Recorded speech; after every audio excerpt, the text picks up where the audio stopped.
हमने क्या किए कि इसके पहले प्रेजेंट के पूरे चारों टेंस पढ़ चुके हैं और पास्ट के भी। अब चालू करेंगे हम क्या, फ्यूचर। ठीक है, फ्यूचर टेंस। अब फ्यूचर टेंस के भी फिर वही 4 रहेंगे। अब तुमको नॉर्मल लगेंगे ये वाले 4, क्योंकि हमने इसी टाइप के पूरे प्रेजेंट में 4 पढ़े हैं और पास्ट में पढ़ चुके हैं। समझ में आया कि नहीं आया? कि फ्यूचर का उतना टफ नहीं जाएगा हमको। ठीक है, FUTURE फ्यूचर। फ्यूचर मतलब क्या होता है, भविष्य काल। ठीक है, भविष्य काल पढ़ने जा रहे हैं आज हम, भविष्य काल। ठीक है, इसके पहले जो मैंने बताया, इसके पूर्व वाला, जस्ट पहले वाला पास्ट परफेक्ट कंटीन्यूअस टेंस। ठीक है, ये वाला देखेंगे फ्यूचर। तो फ्यूचर पे हमको future simple tense, future continuous tense, future perfect tense, future perfect continuous tense, ये 4 मिलेंगे। समझ में आया ना? तो सबसे पहले अपन ज्यादा टाइम वेस्ट ना करते हुए फर्स्ट नंबर डाल ले रहे हैं यहाँ पे क्या, future FUTURE future simple tense. बात नहीं करना है आकाश, सिंपल टेंस। समझ में आया कि नहीं आया? Yes sir. तो future simple tense, future simple tense का मतलब होता है कि भविष्य में, फ्यूचर मतलब होता है भविष्य काल। ठीक है, तो भविष्य में सिंपल, सिंपल मतलब इंडेफिनिट, इंडेफिनिट मतलब अनिश्चित। समझ में आई कि नहीं आया? Yes sir. ठीक है, समझ में आई कि नहीं? तो क्या कहना है ये कि अपना जो मतलब कि भविष्य में कौन सा काल है ये, भविष्य में अनिश्चित काल है ये। ठीक है, भविष्य में जो बातें अनिश्चित रहेंगी वो इसमें आ जाएंगी। तो इसके अंत में क्या आता होता है, इसके हिंदी वाक्य के अंत में पहचान लिख दे रहा हूं डायरेक्ट में, पहचान। पहचान देख लो, इसके हिंदी वाक्य के अंत में आता है ता होगा, ती होगी, ते होंगे। ठीक है, आदि आता है इस टाइप के, ते होंगे आदि। इस टाइप के यदि वाक्य का अंत होता है हिंदी वाक्य के अंत में, तो हम पहचान जाएंगे कि क्या बताओ अपना ये present future future simple tense है। समझ में आया ना? इसका स्ट्रक्चर देखो, स्ट्रक्चर क्या होता है, STRUCTURE। स्ट्रक्चर मतलब होता है क्या, संरचना। संरचना, इसकी संरचना चेक करेंगे हम। संरचना में सबसे पहले अफर्मेटिव सेंटेंस।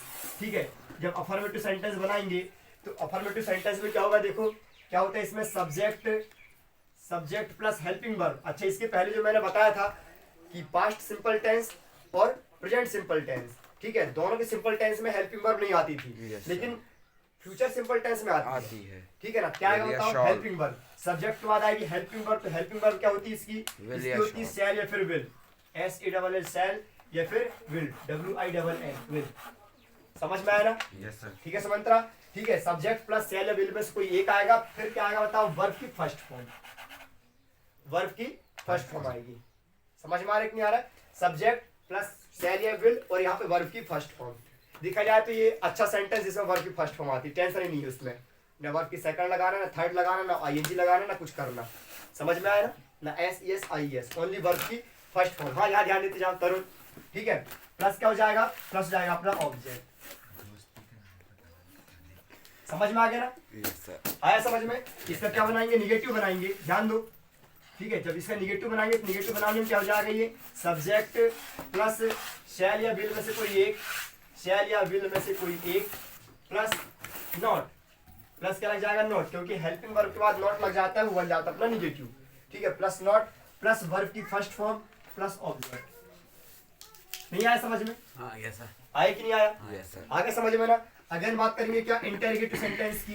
तो इंटेरोगेटिव सेंटेंस में क्या करेंगे अपन, सब इंटेरोगेटिव में शैल विल में जो भी हेल्पिंग वर्ब का तुम यूज करोगे, एक बार पुनः बता दे रहा हूं मैं, शैल विल का यूज कर, जो भी यूज करना है वो सामने आ जाएगा, प्लस उसके बाद फिर सब्जेक्ट प्लस वर्ब की फर्स्ट फॉर्म प्लस ऑब्जेक्ट और लास्ट में ऑब्जेक्ट एंड लास्ट में क्वेश्चन मार्क।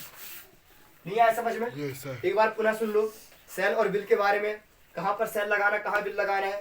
तुम्हारे पास हिंदी वाक्यांश रहेंगे, कोई प्रॉब्लम नहीं है। हिंदी के वाक्य से तुम सब्जेक्ट चुनो, पहले सब्जेक्ट पहचानते बनना चाहिए, कर्ता, सेंटेंस। ठीक है, मतलब सेंटेंस जो होता है, सेंटेंस जानते हो ना, वाक्यांश। ठीक है, वाक्य जो है दो चीजों से मिलकर बनता है, सब्जेक्ट्स एंड प्रेडिकेट्स। समझ में आई कि नहीं आया? सब्जेक्ट्स एंड प्रेडिकेट्स तुमने पहले पढ़े होंगे छोटी क्लासों में। ठीक है, कि दो वर्डों से मिलकर क्या बनता है अपना, मतलब सब्जेक्ट और प्रेडिकेट से मिलकर क्या बनता है, सेंटेंस। जिसमें सब्जेक्ट मतलब होता है कि उस वाक्य का मुखिया, मुख्य बात या फिर मुखिया, जिसके बारे में उस सेंटेंस को बताया जा रहा है, उस वाक्य को बताया जा रहा है। और जो बाकी बचा रहता है सब्जेक्ट को छोड़कर, वो पूरा कहलाता है प्रेडिकेट्स, विधेय। हिंदी में बोलते हैं उसको विधेय। कर्ता प्लस विधेय मिलकर क्या बनाता है, वाक्यांश, वाक्य बनाता है। समझ में आया ना?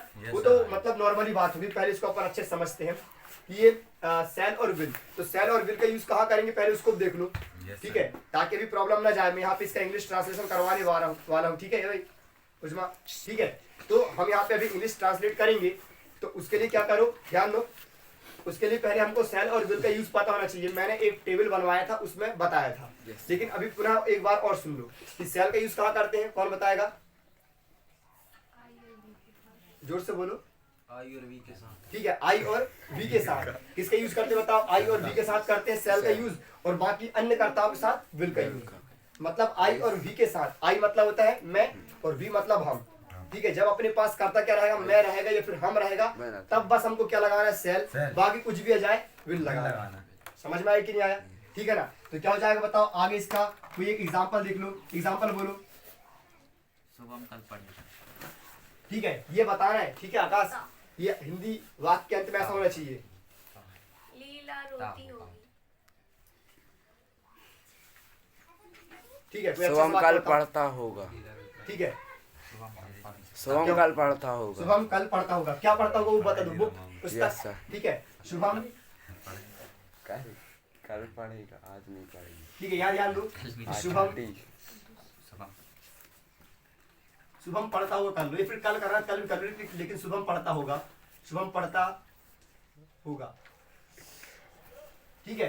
समझ में आया कि नहीं आया कि शुभम पढ़ता होगा मतलब कि क्या, अच्छा पुस्तक भी लिख दे रहा हूँ, कर्म भी लिख दो, ठीक है। शुभम पुस्तक पढ़ता होगा, पुस्तक, पुस्तक पढ़ता होगा। समझ में आया कि नहीं आया, शुभम पुस्तक पढ़ता होगा। तो इसको क्या करेंगे, ट्रांसलेट करेंगे, ध्यान दो, ठीक है। जिसके समझ में नहीं आएगा बताना। क्या करेंगे, सबसे पहले सब्जेक्ट, सब्जेक्ट कौन बताओ, शुभम, SHUBHAM, शुभम, ठीक है ना। अफर्मेटिव वाक्य बना रहा हूं इसका मैं, अफर्मेटिव वाक्य में सबसे पहले क्या आएगा, शुभम आएगा, ठीक है मयंक, ठीक है।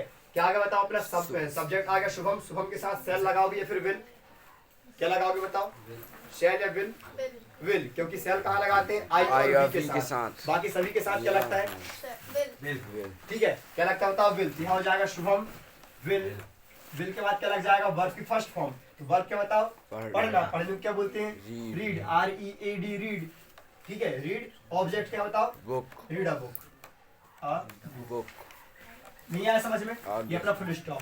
जब इसका निगेटिव बनाएंगे तो निगेटिव बहुत आसान है, इसका निगेटिव बना लो, निगेटिव सेंटेंस कैसा बन जाएगा, हाँ ध्यान दो, बातें नहीं करना है, ठीक है। क्या बनेगा बताओ, शुभम ही बताएगा, बताओ शुभम क्या बनेगा, हाँ Shubham will not read a book, not read, READ, read a book. समझ में आ गया ना। इसका जब इंटेरोगेटिव बनाओगे, इंटेरोगेटिव मतलब प्रश्नवाचक वाक्य, तो क्या बन जाएगा बताओ, विल शुभम, W सामने जाएगा, तो W का मतलब विल का W बड़ा बन जाएगा, विल सामने जाएगा, W बड़ा हो जाएगा, ठीक है। विल शुभम, शुभम का भी S बड़ा ही रहेगा, तुम्हें पता होगा, ठीक है। Shubham, will Shubham read a book, read a book, इसका मतलब क्या हुआ कि क्या शुभम पढ़ता होगा, क्या शुभम पुस्तक पढ़ता होगा, इस टाइप का, ठीक है। तो ये हमारे पास क्या होगा बताओ, present sorry future simple tense. तो फ्यूचर सिंपल टेंस इतना ही है, बस इतना समझ लो स्ट्रक्चर के बारे में, और कुछ एग्जांपल्स तुम भी अपने वर्क में कर लो, ठीक है। वर्क रख लोगे इसको ऑटोमेटिक बनने लगेगा, ठीक है।